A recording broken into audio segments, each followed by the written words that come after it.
Praise the Lord. Welcome to Daily Promise. అనుదిన వాగ్దానానికి మీ అందరికీ ఆహ్వానం.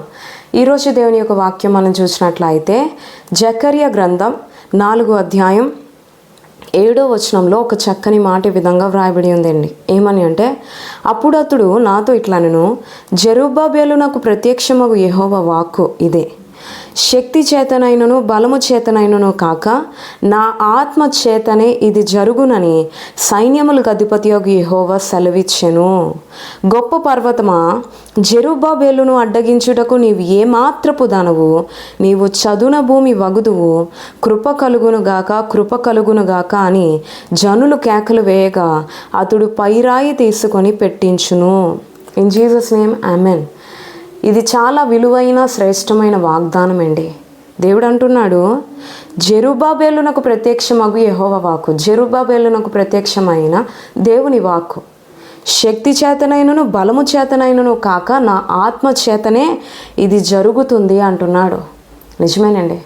కొన్నిసార్లు మన జీవితంలో కూడా మన శక్తి పనికిరాదు. కొన్ని కార్యాలు జరగడానికి మన శక్తి పనికిరాదు. కొన్ని కార్యాలు మన జీవితంలో జరగడానికి మన యొక్క బలము, మన జ్ఞానము పనికిరాదు. శక్తి చేతనైనను బలము చేతనైనను కాక నా ఆత్మ చేతనే ఇది జరుగును. ఈరోజు దేవుడు ఈ వాగ్దానం నీ జీవితంలో కూడా ఇవ్వాలనుకుంటున్నాడు. నీ జీవితంలో ఎన్నో సంవత్సరాల నుంచి ఒక కార్యం జరగట్లేదేమో. ఆ కార్యం జరగడం కొరకు నువ్వు ఎంతగానో వేదన పడుతున్నావో, మదన పడుతున్నావో, ఆ కార్యం జరగాలని ఎంతో ప్రయాసపడుతున్నావు, ఆశపడుతున్నావు. హృదయంలో రోజు రోజుకి నీ ఆశ పెరిగిపోతుంది.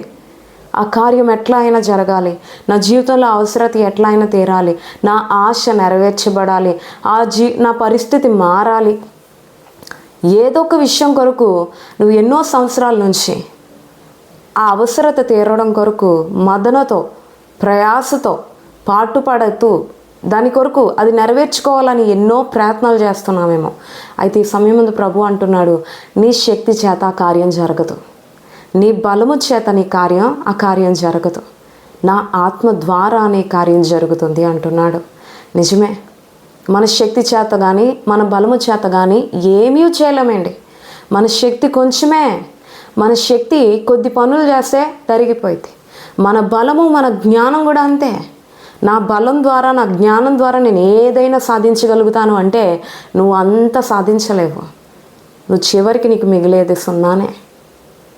శక్తి చేతనైనను బలము చేతనైనను మనం ఏమీ చేయలేం, కానీ దేవుని ఆత్మ ద్వారా జరిగించగలుగుతాం. దేవుని ఆత్మ ద్వారా భూమిని తలక్రిందులు చేసే కార్యాలు జరిగించగలుగుతాం అన్న విషయాన్ని గమనించాలి. మన ముందు ఒక మాదిరి ఎవరు అంటే శిష్యులు. ప్రభువైన యేసుక్రీస్తుకున్న శిష్యులే. వారు చదువులేని పామరులే.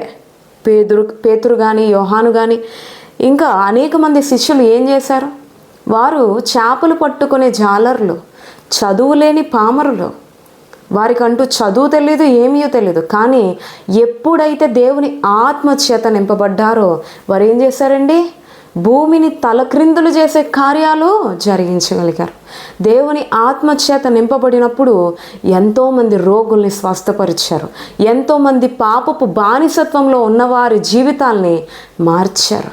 వారి జీవితాలకి వెలుగునిచ్చారు. వారికి రక్షణ పొందుకునే కృపనిచ్చారు. చదువులేని పామరులే వీరికి ఇట్టి జ్ఞానం ఎక్కడిది అనుకునేటట్లు వారి ద్వారా దేవుడు కార్యాలు జరిగించాడు. ఎందుకు అంటే వారు దేవుని ఆత్మ చేత నింపబడ్డారు. దేవుని ఆత్మ ద్వారా కార్యాలు జరిగించగలిగారు.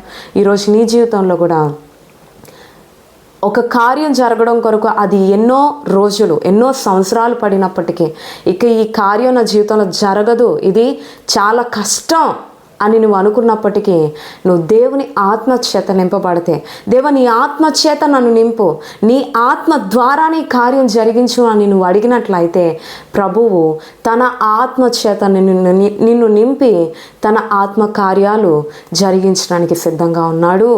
కాబట్టి ఈ ఉదయకాల సమయం ముందు నువ్వు అడగాలి ఏంటి అంటే, ప్రభువా నా శక్తి చేత కానీ నా యొక్క బలం చేత కానీ, నా జ్ఞానం చేత కానీ ఈ యొక్క కార్యాలు జరగవు తండ్రి.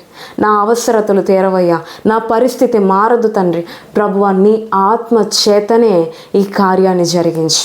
నీ ఆత్మ చేతనే నా అవసరత తీర్చు. నీ ఆత్మ కార్యాలు నా ఎడల జరిగించు అని నువ్వు అడిగినట్లయితే ఖచ్చితంగా ఆత్మ కలిగిన దేవుడు, ఆత్మయ్య ఉన్న దేవుడు తన ఆత్మ కార్యాలు నీ ఎడల జరిగించడానికి సిద్ధంగా ఉన్నాడు. నాడు జరిగించిన గొప్ప కార్యాలు నేడు కూడా నీ జీవితంలో జరిగించడానికి సిద్ధంగా ఉన్నాడు అన్న విషయాన్ని గమనించు. కాబట్టి అడుగు, దేవా నీ ఆత్మ చేత నన్ను నింపు, నీ ఆత్మ కార్యాలు నా ఎడల జరిగించు. నీ శక్తివంతమైన కార్యాలు నా జీవితంలో చూసే కృప నాకు ఇవ్వయ్యా నేను అడిగినట్లయితే దేవుడు తన ఆత్మ కార్యాలు నీ ఎడల జరిగిస్తాడు. నీ శక్తి చేతనైనను కాక, బలము చేతనైనను కాక, దేవుని ఆత్మ చేతనే బలమైన గొప్ప కార్యాలు పొందుకునే కృప ప్రభు నీకు మరియు నాకు ఎల్లప్పుడూ దయచేయునుగాక. ఆమేన్.